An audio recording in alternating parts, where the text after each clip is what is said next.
Hey there, Ryan Reynolds here. It's a new year, and you know what that means. No, not the diet. Resolutions.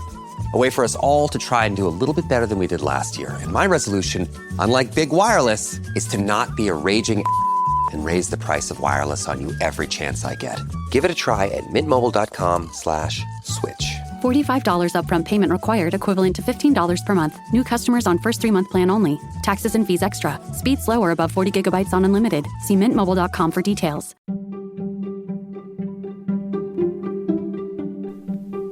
You're listening to Carbon Removal Newsroom, a weekly show about current events in the world of carbon removal, from technology and innovation to policymaking and job growth.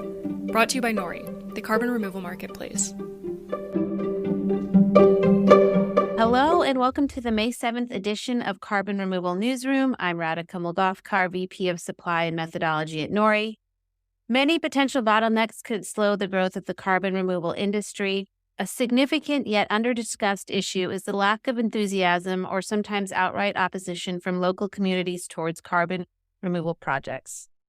This has sparked interest on this show in speaking with CDR entrepreneurs and practitioners who are actively engaging the local communities where they operate. We've recently explored experiences with public acceptance through discussions with carbon removal organizations in the Global South, such as InPlanet in Brazil, Octavia in Kenya, and Carbon Removal India Alliance. The insights gained from these early engagements could be crucial as carbon removal efforts continue to scale. Today, we're diving into another such company with Carboneers, who are working to bring the benefits of carbon removal to rural agricultural communities. Based in Amsterdam, Carboneers is selling carbon credits generated by their decentralized biochar products in Odisha and Assam in India and in the Upper West and Volta regions in Ghana. They partner with local implementers to convert agricultural biomass into biochar, which enhances soil fertility, sequesters carbon, and generates carbon credits. Their projects in India and Ghana aim to sequester 100,000 tons of carbon dioxide in 2024. So today I'm welcoming to the show Carboneers co-founder Mart de Bruy, whose name I probably just butchered. Sorry, Mart. I give it a 7. Well, thanks for joining us on the show. I want to start just with your general background. Your biography notes that you studied economics. And so I'm curious how that led you to focus on CDR and biochar specifically. Yeah, indeed. And even more specifically, my master's was in environmental economics. And in those early days, I had a great teacher explaining us about how we need to reduce drastically our emissions. But it won't be enough. And that was the first time that I heard about it, that we also need to clean up our emissions. But even in the meantime, to reach our targets, also to remove carbon from the atmosphere. But then we never talked about it again. Like all the content was about the reductions and about how can we make sure with the ETS system within Europe to reduce that. And then I find it's very interesting to take a deep dive into those removals. And I saw like a one pager with 7 methodologies, and biochar was just one of them. Never read about it. And I think I just fell in love with the fact that it's not only a removal, but also has a great value to apply to the soils. And prior to this business, I had a small business in local foods, so I always was prone to food and supply chains. And then I met up again with my old neighbor, even once my babysitter, and he's a biologist by background, and he could even better explain me with such a passion about biochar and its applications. So it started with just a passion, not really a business case, but during that summer we committed to take a role in this market, not knowing which. I love that story, and I love that your old babysitter is now a partner with you. So let's kind of dive into your company and what you're doing. So first of all, maybe you can just describe how a decentralized biochar project works. We've had biochar folks on this podcast before, but never ones who are doing it with your sort of model. Yeah.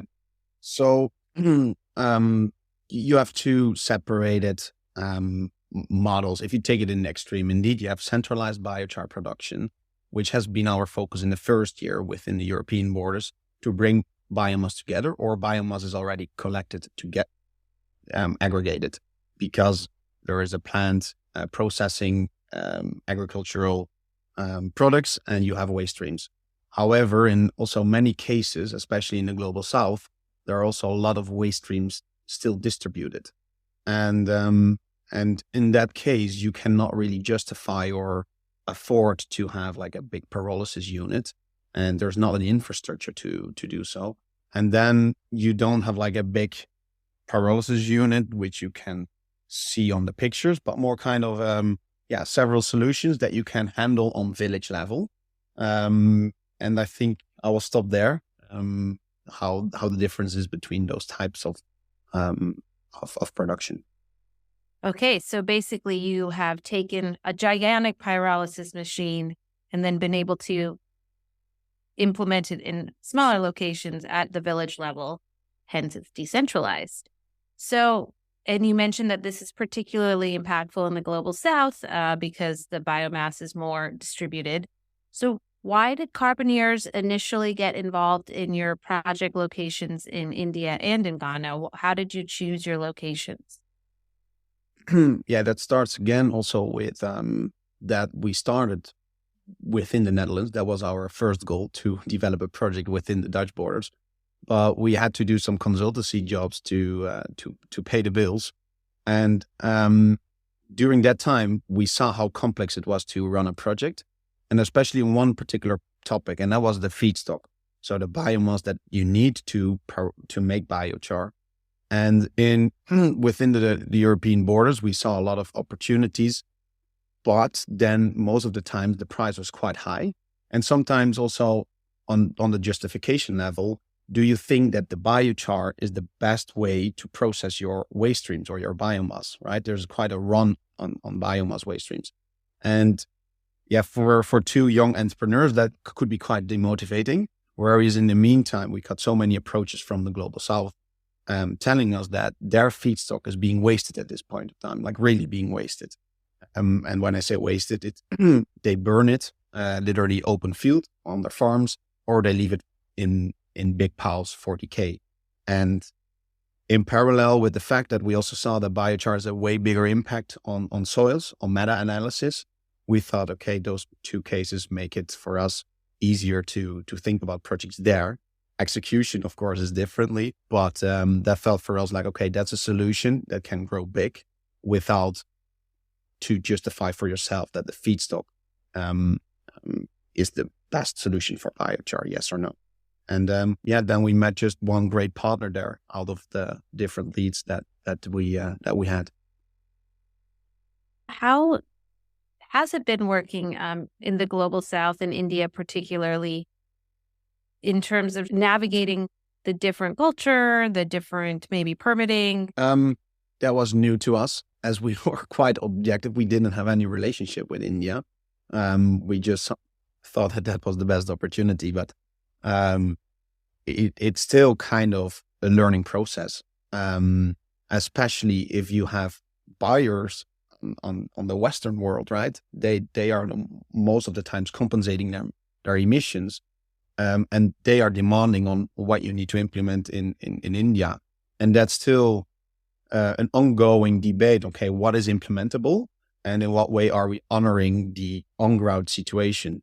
And till today, I think it has been great learning a lot about those cultures, right? Also on how strange our culture can be sometimes, but vice versa, the same. And as long as there's the respect, I think we have a great time with both our partners in Ghana and India. So you were mentioning that, these partnerships happen because you just found great partners. But when you're looking at your implementation partners, what are the criteria that are most important to you as you analyze whether you want to work with them? I think it's along the way that you get to know them. But the first most important question is to also just to focus on your work, is to ask about the feedstock, because that's the beginning of biochar production. And then it's one for us, like in the end, if we take the effort to go to a country, set up projects, there also should be an abundance of feedstock to also further develop projects. So volumes was quite important for us to understand also how it's distributed, right? Whenever it's centralized, most of the times it could already have a competition of the feedstock. Then the feedstock itself. So not every biomass waste stream is processable, or processable only with very sophisticated machines.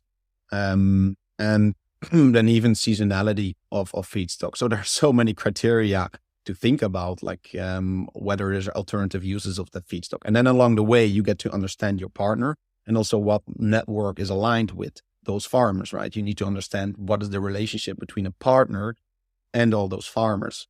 And then along the way, you understand that the knowledge of your partner has been great in agricultural practices. Both our partners have a great experience in that supply chain. Even one read the whole methodology, like from first letter till the end. So we were quite impressed in that scenario.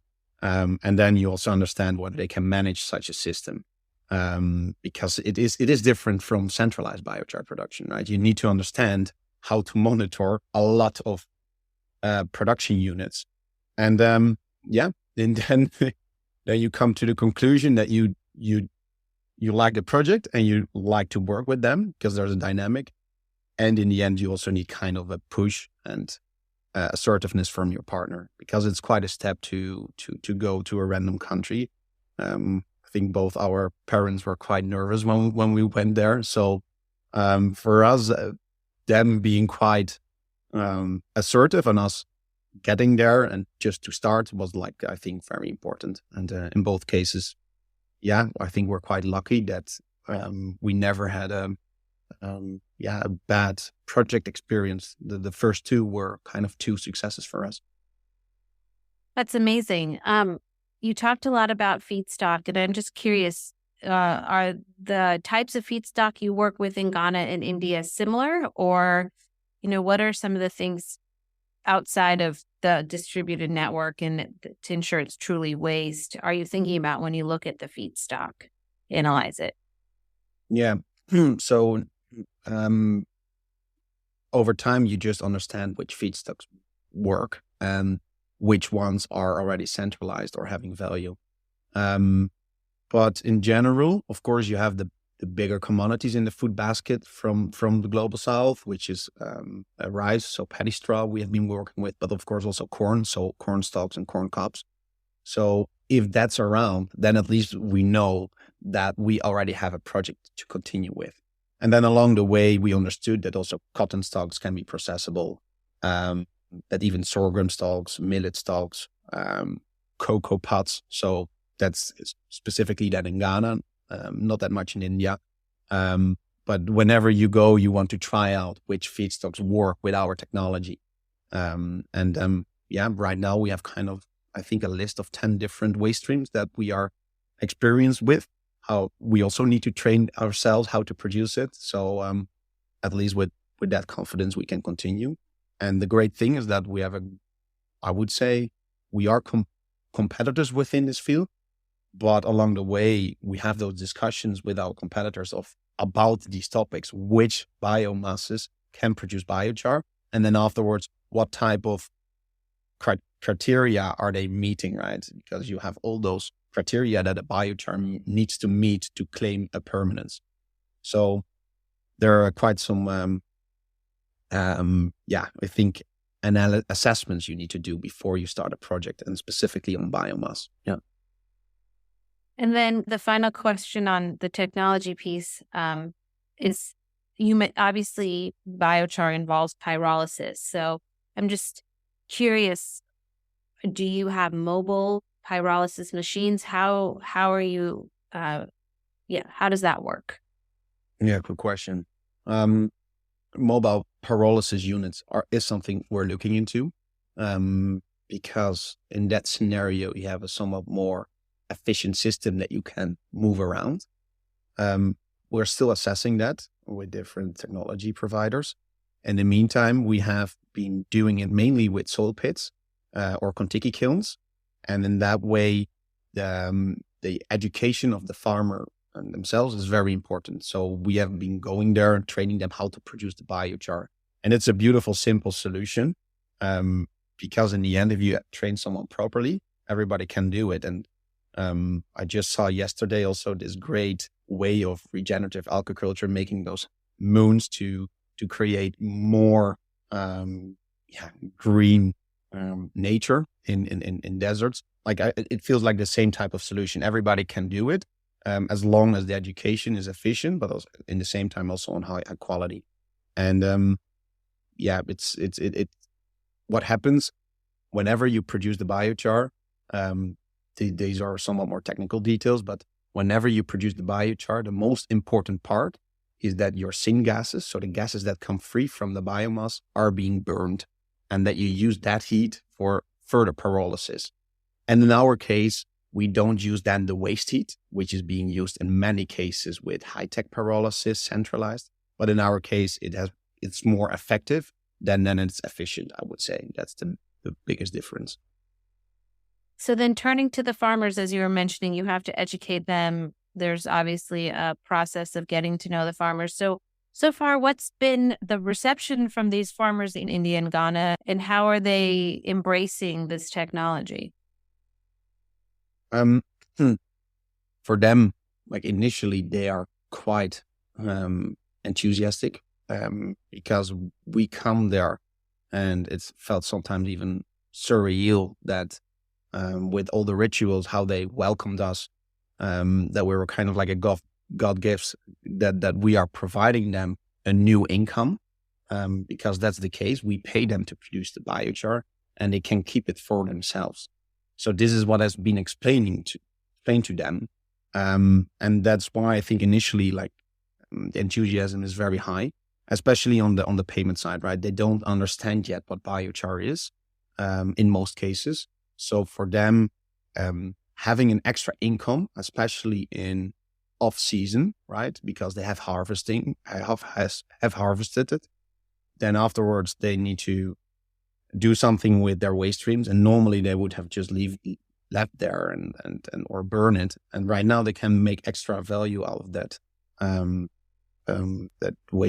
those waste streams. So I think for them it was like a no-brainer to at least start.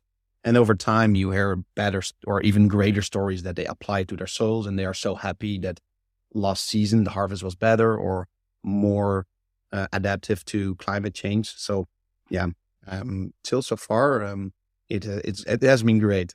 But I have to say, for example, difference between Ghana and India. In India, we didn't speak the local language, of course, and in Ghana, most of the farmers involved speak a bit English, and they were sometimes skeptical in the sense of like, this is too good to be true for us. So I would say there is some skepticism, but in a good way, I think.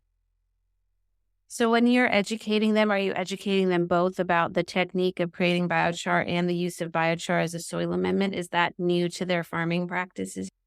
Yes, at least biochar charging your biochar with compost or any other types of nutrients, like manure, that's something totally new to them.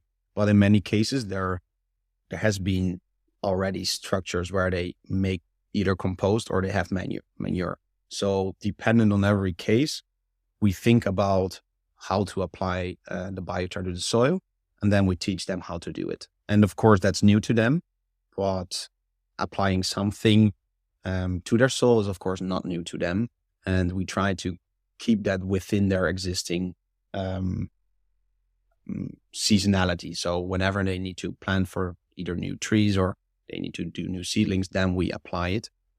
So yeah, that's not per se new, but the biochar itself, yes, it is new to them. All right, so let's turn to the other side of the equation. You've obviously talked about working with buyers, Western buyers. The topic always is monitoring, reporting, and verification of carbon removal credits. So first of all, how does your carbon crediting system work? And how do you ensure that the biochar is actually being produced correctly? Yeah. So regarding the carbon crediting system, it's similar to every other biochar project. However, because it's distributed, monitoring, I think, is even more important, especially that you understand that the right feedstock was there.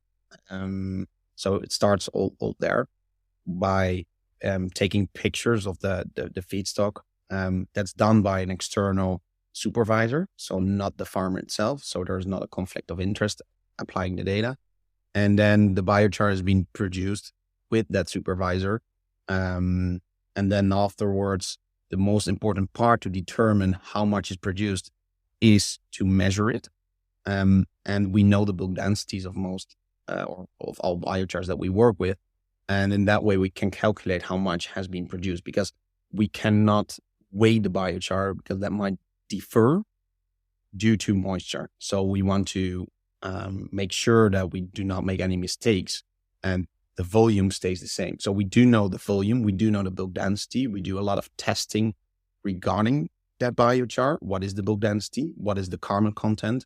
And we try to average that out over time, right? So I cannot say that every time we do lab tests that it will be the same, but over time we can hopefully see there's not too much of insignificancy, so that it's too variable. So that will give us an average that we can trust.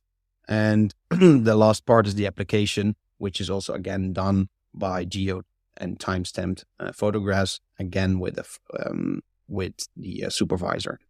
And over time, we are now also engaged with Plant Village, which is providing an app based out of the Penn State University. And they are looking at all types of solutions, how to cross-check it with other types of technologies, either with remote sensing, IoT, algorithms, AI. So right now, this is the base scenario, and I can talk hours about how to improve it. And this is how we then issue the credits on the registry with that data. And something very important to say, within our projects, it's not only about the MRV digitally. I think it's very important to emphasize that distributed projects also need a great management system on ground. So a lot of stuff is also being cross-checked by our local people, which is, of course, not easy to understand from a buyer point of view because they want to see data points, etc. But it is an important aspect of our monitoring system. Well, I mean, good for you for not letting perfection be the enemy of good. I really love that you're jumping in and trying it and figuring it out. I mean, I think that's how we're going to succeed as an industry. So obviously you're established in India. So I'm wondering what your future plans in India are. And, have you seen local government and institutional support for this? And are you seeing more farmers interested as they see the success of their neighbors? Yeah. Yeah, there's definitely like a waiting list of farmers that want to join the program. And that's something reasoning to expand in the end, right? If demand comes, we can expand our project. And in parallel, we're also constantly improving the projects. And we're assessing different type of technologies, whether it's both the MRV where we just were talking about, but also on technology. And India is also a great engineering country. So that might be a good opportunity to start looking at distributed solutions that reduce even more risk that you can think of within such a project, but also makes life easier for the farmer how to produce the biochar. And I think the most important topic when it comes down to the production itself is to let it become more tech dependent and less human dependent. But our objective is still to keep it distributed so the farmer benefits from the biochar and potentially then also again from the carbon incentive. Regarding governmental organizations or local organizations coming with new rules or subsidies, we have not yet heard about potential opportunities for that. But we are getting updates from the Carbon Removal Alliance in India, which has been a great way to get updates. But it would be very interesting to get our credits at some point of time under the Article 6 agreement that even between countries, biochar is becoming a topic. But right now, most credits are somewhat in the lower price bound, and biochar is most of the times a minimum of $100. So that's not something a lot of countries are looking at. So maybe in future, yes, looking forward to it. And as you look to your future expansion, are there countries you're thinking about targeting and working in? So right now we just recently got 2 more projects certified in Ghana. So focusing on further expanding on the short term, I don't think so. As I just mentioned, a lot of stuff about improving the project with either MRV or production technologies. I think in the coming few months, because production is in our case seasonal due to rain season. So after this production season, I think we'll focus a lot of our time to assess different technologies. And we're even onboarding a new guy who has a background, a PhD in soil science. So I think together with him, we are going to take a deep dive into what are the best solutions, specifically on the production of biochar. So maybe due to enthusiasm of one of our people on the team, yes, we might develop a new project. He, for example, is half Colombian, so I can imagine that he wants to go to Colombia and see what type of opportunities are there. And then final question for you is, obviously, it sounds like you guys are killing it, doing a great job, have wait lists, have buyers. But as you scale up, what do you see as the biggest bottlenecks for distributed systems? I hear a lot about centralized systems and the lack of biomass. Doesn't seem like that'll probably be your bottleneck. But what do you guys think about? What are you worried about when you think about scaling? Yeah, sure.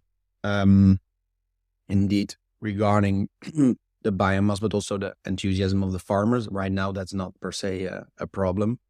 Though over time, I think that the biomass justification is even an important topic for us.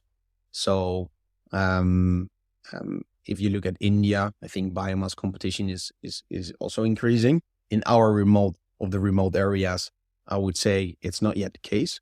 But I can imagine that over time, we also need to think and reassess which feedstocks do we want to produce biochar with. And if so, with what type of technologies, right? Do we need to become more efficient with the feedstock? Is it the right timing?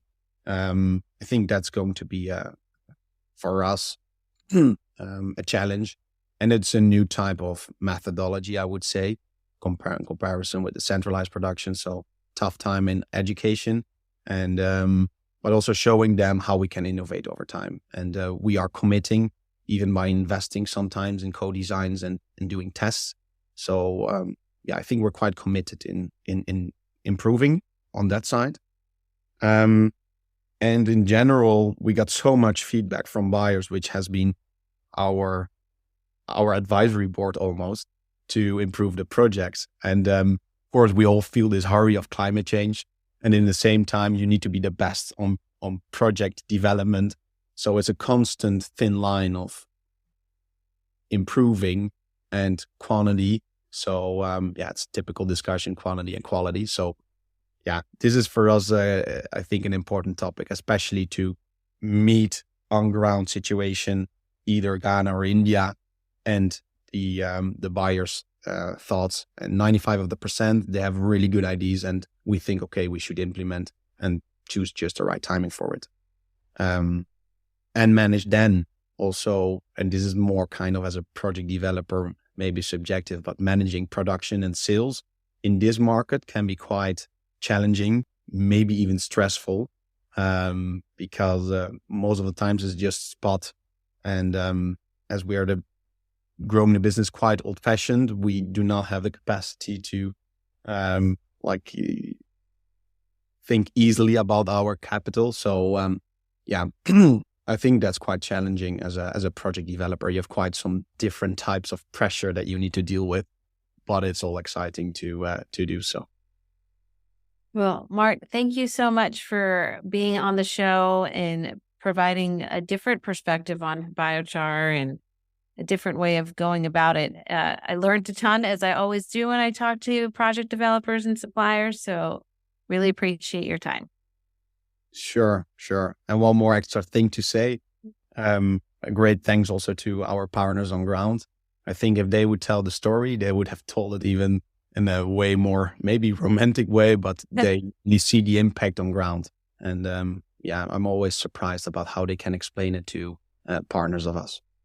Oh, that's a great idea. Maybe someday we can get an actual farmer on the show. I would love that.